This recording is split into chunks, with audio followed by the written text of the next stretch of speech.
Hello, thank you for listening to the Moist Boys Reviews. This is Josh. I just wanted to take a moment to tell you about the Anchor.fm app. If you haven't heard about Anchor, it's the easiest way to make a podcast. Let me explain. It's free. There's creation tools that allow you to record and edit your podcast right from your phone or computer. Anchor will distribute your podcast for you so you can be heard on Spotify, Apple Podcast, and many more. You can make money from your podcast with no minimum listenership. It's everything you need to make a podcast in one place. Download the free Anchor app or go to anchor.fm to get started. Folks, before we get into the review, I forgot to mention the score for this film by Alexandre Desplat. I'm going to say best score of the year from the films I've seen. Obviously, I haven't seen every film that came out in 2019, but right at the whistle, it snuck in as what I think for me is the best score of the year. So I'm going to give that 2 thumbs up. Check it out if you are a fan of film scores. This is definitely a good one to listen to.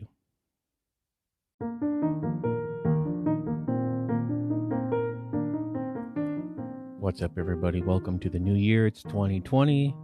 My name is Josh. You're listening to the Moist Boys Reviews. We are catching up with some of the films released around Christmas time. I will not be reviewing the newest entry in the series of films known as The Grudge, unless we get to a serious amount of patrons over at patreon.com/moistboyspodcast, because I will not do that to myself without serious compensation. So just let you know, we will be catching up with some of the films released around Christmas time, so look out for that. And then this weekend, the first weekend of January, is pretty slow, but next weekend is going to pick up again, so keep an eye out for that. But today, I'm going to be talking about the film Little Women 2019, directed by Greta Gerwig, starring Saoirse Ronan, Emma Watson, Florence Pugh, Eliza Scanlon, Laura Dern, Timothée Chalamet, Tracy Letts, Meryl Streep, and Chris Cooper, with some other names in there that probably not aware of, but those are the main players essentially. So yeah, this film was written and directed by Greta Gerwig, who had previously done Lady Bird, which was my favorite movie of 2016. So I was looking forward to this film. And just a quick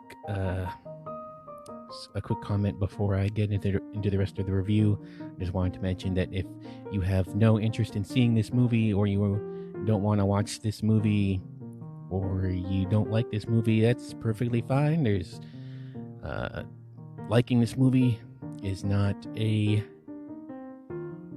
moral failing. So I just wanted to put that out there for those of you that were concerned about that. It is perfectly fine to not like this movie.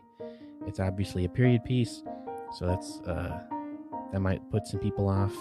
And yeah, you can not like this movie, you can not watch this movie, and that is perfectly fine. So back to the review. Written and directed by Greta Gerwig.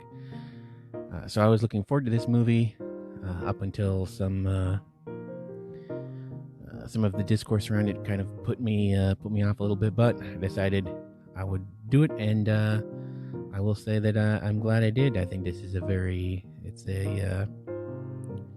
celebratory film about the not only the novel of Little Women, but also Louisa May Alcott in general. I think it's very obvious that Greta Gerwig, and probably some other the other people working on this too, are very big fans of hers. I know that one of the producers, Robin Swicord, I believe that's how you pronounce her name, wrote the screenplay actually for the 1994 version, so she's also involved with this in some capacity.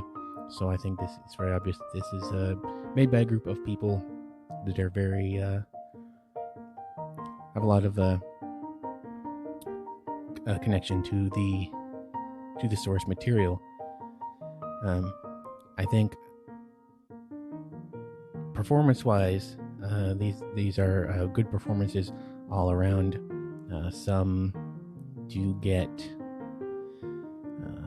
some are obviously meatier parts than others. There are more, or there are some characters that would be more considered the quote-unquote main character, which would go to Saoirse Ronan as Jo. You also have Emma Watson as Meg, Florence Pugh as Amy, and Eliza Scanlen as Beth. All four of them, I should say, because there are four, do a good job with these characters. They're fleshed out characters and people that you grow to appreciate as the film goes on. There are a couple of things that can be distracting. All four of the actors that play the sisters are not people that have American accents. So Saoirse Ronan, Emma Watson, and Florence Pugh are all from the UK or Great Britain or whatever. So yeah, they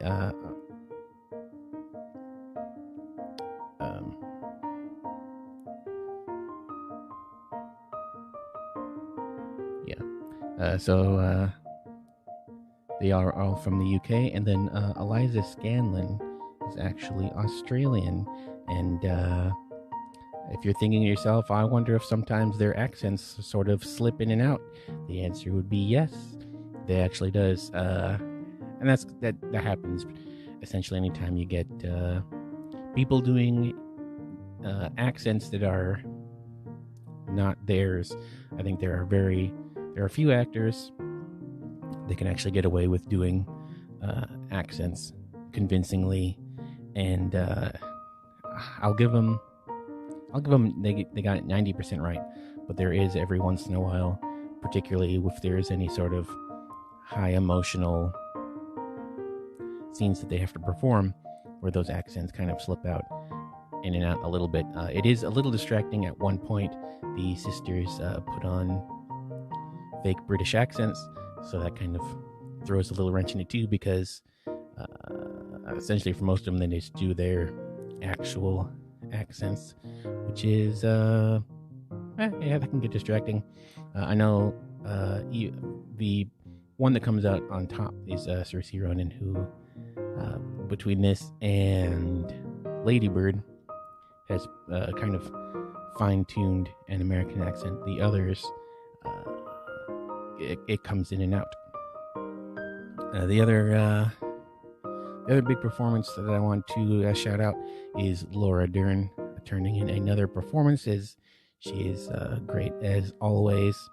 And also Chris Cooper, who has a great turn as Mr. Lawrence, the rich neighbor. And I put that in quotation marks because it's pretty obvious that both of these families are not exactly destitute. And Meryl Streep is essentially she's Meryl Streep. She shows up, does her thing, and does not detract from the film. And then you have Timothée Chalamet, who he's Timothée Chalamet. He comes in, he shows up, he does his thing, and it's essentially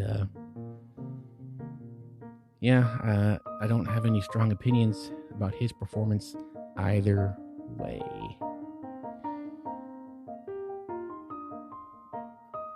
So I've not read the book, and I also have not seen the 1994 version in a very long time, maybe since it came out on home video back in the day, 25 plus years ago at this point. So my everything I know about this film is just the story is just from this film, but I have heard that they switch up the storytelling a little bit. I think it was successful that way. So overall, I would say that if this is a good family film, if you want to go see it, if you have no interest in seeing it, that is also perfectly fine. But I'm going to give this film 8.5 Clooney's. I had a good time. There were some emotional moments. For those of you that know the story, there's one character that doesn't turn out too well for. And I think between those performances, especially involving Chris Cooper, are very, very affecting. And I do think at 2 hours and 15 minutes, there are a couple of scenes that drag a little bit. There is an extended montage in the second half that I think could have been trimmed a little bit. But overall, I think this Little Women from 2019 is a very solid 8.5 Clooney's on the Clooney scale. Thank you for listening to the Moist Boys Reviews. Please subscribe, leave a review, leave comments, share with your friends. Head on over to the Moist Boys podcast, where we are discussing all the big pop culture hits today and tomorrow and the future. Thank you for listening. Head on over to patreon.com/moistboyspodcast. If we get to a decent number of patrons, I will be reviewing more films that are typically outside my range, like The Grudge. Otherwise, check back for more reviews, and we'll see you next time.